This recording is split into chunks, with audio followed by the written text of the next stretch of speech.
What's gonna happen next? I don't know. This is great though. Let's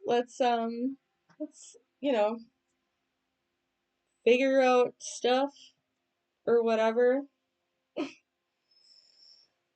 don't know if I even want to watch this back 'cause I'm like, man, maybe I shouldn't post it. I don't know why. Okay. I guess we're doing this. I'm glad I was talking and distracted because my hand just kind of moved and then, oh, guess we're reading from here today. Oh, timer. 10 minutes, 10 seconds. 10, 10. 10, 10. Okay. So splitting the deck, we have empathy. I am open to seeing both sides of a situation. And freedom. I possess the power and the free will to create my own happiness. So, we're going to shuffle these and see what we need to hear right now or something. Right? That's what we're doing, right? I don't know. All of my decks are so new. I have been using them more lately. Worry. I am learning that worry doesn't change the outcome. Okay, let's not be worried, guys. It's not going to change anything. Death. I am learning that endings are merely beginnings. Okay, this makes me think of like my dad when he passed away, but like I think about like his journey just beginning. Like he didn't leave and then disappear and then he's not there. Like he started a whole new other thing, or I don't know. That's just what I'm guessing, but death is not the end, it's the beginning. Kind of um like if you get out of a bad situation, so there's a death to the bad situation, which creates your new beginning, which is your life, basically. Happiness. I'm aware that being happy means that I'm on the right path. Acceptance. I'm learning to accept the things I cannot change. What's that?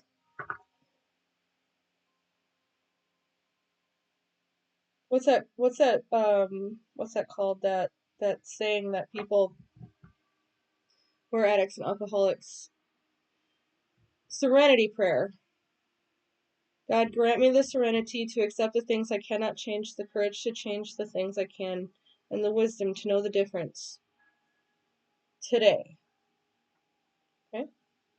Add today on the end of that. It'll help you. Surrender. I can release my need to control. Just like I'm releasing my need to control, like everything has to be perfect. Like, no, it doesn't. I'm just going to start. We're getting started. Okay, let's see what wants to come out.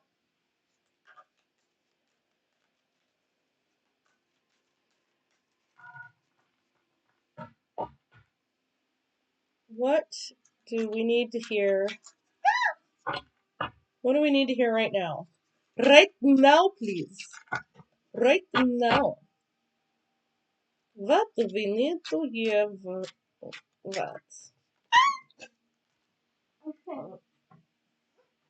All right. Forgiveness. But when I picked it up, it was in the reverse. And none of these are in the reverse because the book doesn't have a reverse meaning, so I didn't. But maybe maybe someone needs to forgive somebody. Let's see what it. I acknowledge that harboring resentment blocks the flow of love.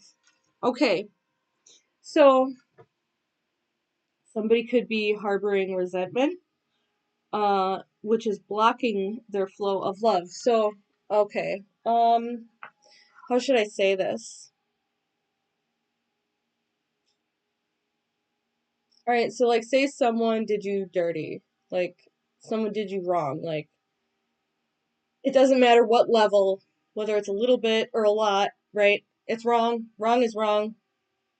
Okay, someone did you wrong, and you maybe forgave them, but maybe there's like a piece of you that didn't really, and you still feel some kind of way about it, even though, you know, this can be like way deep down in like the subconscious. Forgiveness. I acknowledge that harboring resentment blocks the flow of love. Okay. Um, we don't want to hold on to things that we can't control. Maybe that's why the Serenity Prayer is relevant. It's not just relevant to people who are alcoholics and addicts. It's relevant to everybody because we do want to control everything, don't we? And we can't, can we? So you just, you know, I think what helps me to let go of things that people need forgiveness for is the fact that none of this matters. None of this actually matters.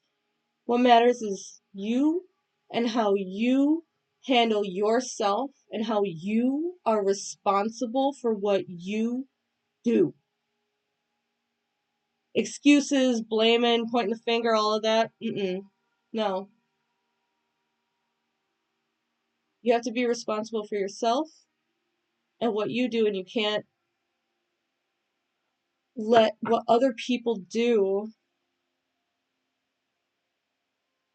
have some kind of power over you.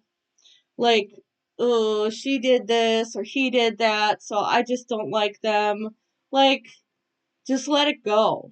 Because I guarantee you that person's not even thinking about it because they don't care, right? You're the only one who cares. And you're the only one suffering about it because you're not focused on letting it go. The stuff we can't control. Just forgive. They say forgive and forget. And, like, you know, you can forget, but the lesson will stay with you. You know what I mean? So, 333 on the timer. All right. 3 minutes and 33 seconds left is what I meant before my timer goes off. Or before I stop it from going off. Okay, let's get... Is there anything else here aside from forgiveness that we need to... That one kind of jumped out. Fear. I saw this earlier. I realize that I am testing my resolve to live in the energy of love. Okay, so maybe somebody feels like mad with God and they have to forgive God or something. I don't know why that's coming out. I don't know what that means. Like, we, okay, keep going. Okay, these both have to do with love. Forgiveness is I acknowledge that harboring resentment blocks the flow of love, and fear is I realize that I'm testing my resolve to live in the energy of love. So, if you don't do this, you're gonna have this, and we don't need those, right? Okay? We let me just stop because I'm getting ahead of myself here. I didn't even read the book yet, so what do I know? And we have some that flips over. I guess we're going to take them. Loneliness. I know that I'm never alone. Patience. I accept that everything happens in divine order. Relationships. I am attracted to those people who serve my higher good. Self-esteem. I possess gifts of the soul that benefit me and others. Okay. Forgiveness, fear, loneliness, patience, relationship, self-esteem. I literally don't know what I'm doing. I just am getting started, so please don't judge me. I mean, if you're gonna do that, you're gonna do that. I really don't give. So anyway, forgiveness. We got 1 minute. I acknowledge that harboring resentment blocks the flow of love. You can never flow with your natural energy of love unless you release the negative energy of hate, anger, intolerance, or blame. Every soul in your path has free will, and you have no control over that. What you, sorry, I'm slightly dyslexic. Please bear with me. And then I have to reset this timer quick. Okay. What you do have control over is how you react to the manifestations of others' free will. What was I just talking about? Holding on to that negative energy will strengthen karmic cycles, and forgiveness can break that pattern. The most important person you must learn to forgive is always yourself. Blaming yourself for failures blocks the natural flow of love, which will attract all good things into your life. Okay? You gotta vibe high. You gotta love yourself and others in a healthy, balanced way. Alright, what's next? Fear. Fear is the absence of love. Fear. I realize that I am testing my resolve to live in the energy of love. The outcome of all choices in life is determined by two emotions, fear and love. What did I just say? Your soul is made of the energy of love, and fear is an earthly manifestation of a challenge. To embrace and wallow in fear is to go against your very being. Fear, in its many guises, is the obstacle that your soul uses to test its tenacity to stay on track. For a soul, human life can be very difficult, but acknowledging that your soul's true nature is love will always help you on your path. When fear rears its ugly head, it is really an opportunity for you to stare it in the eye and turn that doubt into trust. View it as a teacher. What lesson are you learning from these fearful emotions? The more you use the energy of love to diffuse fearful situations, the less often they will present themselves. So that's cool.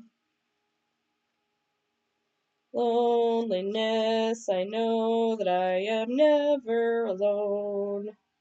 Do do do do do do do do. Writing.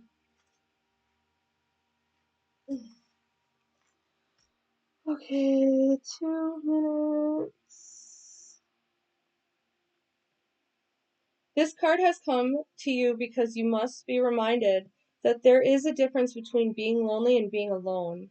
Feelings of loneliness originate from a sense of not appreciating the most important person in your life, you. If solitude seems like an affliction, you need to work on creating a healthy relationship with yourself. Only then will you attract others who will nurture your soul. If you don't develop a healthy relationship with yourself first, you will only draw unhealthy relationships to you. Interesting. To create a healthy, positive relationship with yourself, you must begin to feel worthy of love.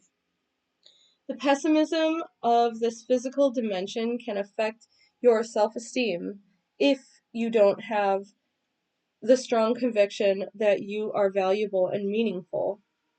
Don't view solitude as a weakness. It is merely your soul telling you that it is time to do some inner work and reevaluate your path before you start to shine. As you sit in the silence of your soul, you will realize that your spirit family, teachers, and guides are with you. You are never alone. That's great! That's great news! Sometimes it's like, okay. I feel like I'm running out of time on this one, so I am gonna do a part 2, I guess, because who knows what's gonna happen? I don't know what's gonna happen, what's gonna happen. Let's see what happens next.